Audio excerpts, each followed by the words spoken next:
Mike Pompeo, Ambassador Robert O'Brien, Ambassador Robert Lighthizer, and Larry Kudlow.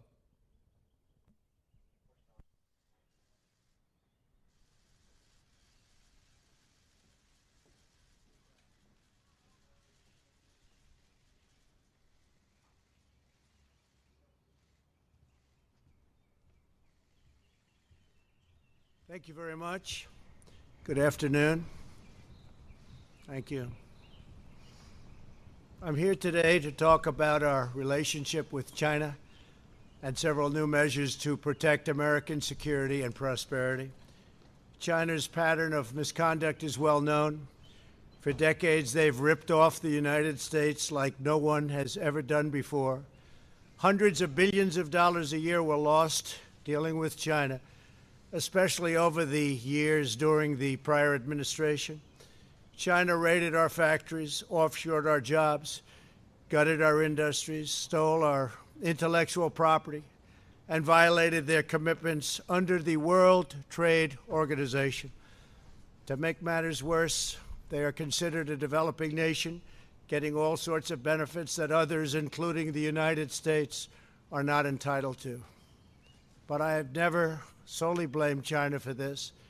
They were able to get away with the theft like no one was able to get away with before because of past politicians and, frankly, past presidents. But unlike those who came before, my administration negotiated and fought for what was right. It's called fair and reciprocal treatment. China has also unlawfully claimed territory in the Pacific Ocean, threatening freedom of navigation and international trade. And they broke their word to the world on ensuring the autonomy of Hong Kong. The United States wants an open and constructive relationship with China, but achieving that relationship requires us to vigorously defend our national interests. The Chinese government has continually violated its promises to us and so many other nations. These plain facts cannot be overlooked or swept aside.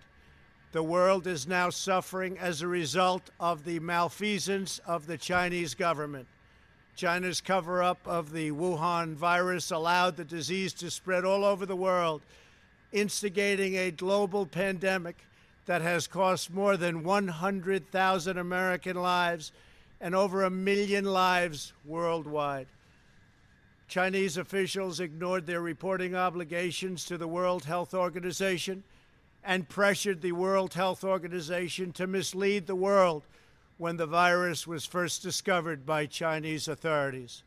Countless lives have been taken and profound economic hardship has been inflicted all around the globe. They strongly recommended against me doing the early ban from China, but I did it anyway and was proven to be 100% correct.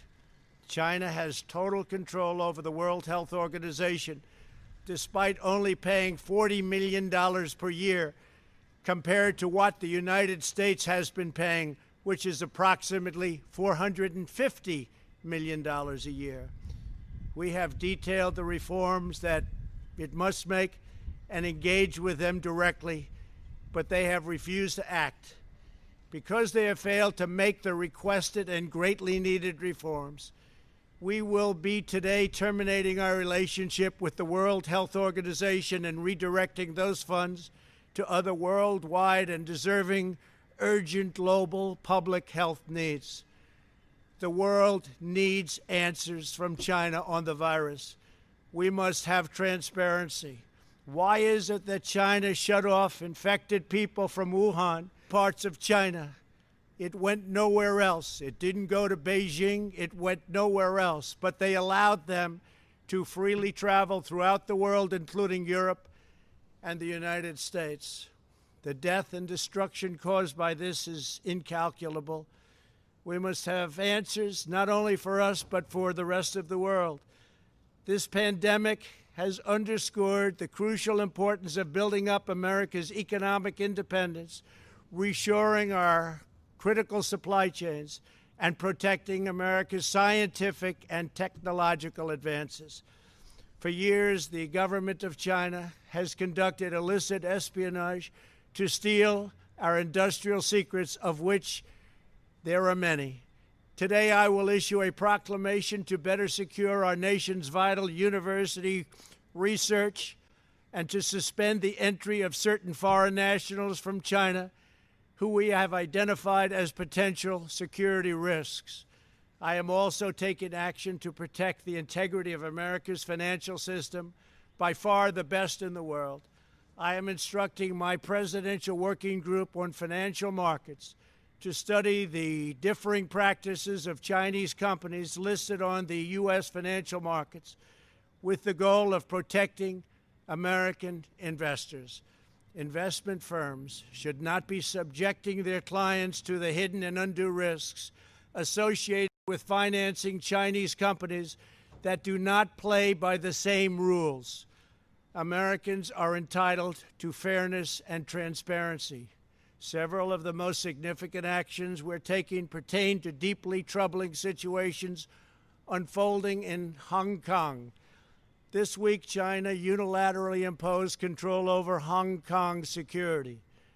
This was a plain violation of Beijing's treaty obligations with the United Kingdom in the Declaration of 1984 and explicit provisions of Hong Kong's Basic Law.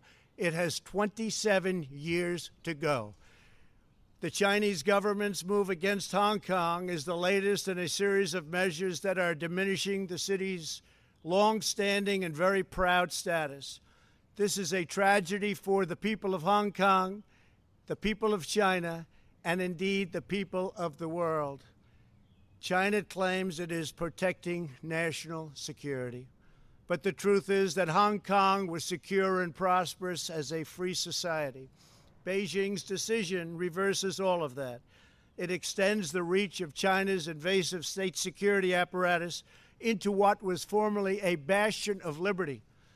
China's latest incursion, along with other recent developments that degraded the territory's freedoms, makes clear that Hong Kong is no longer sufficiently autonomous to warrant the special treatment that we have afforded the territory since the handover. China has its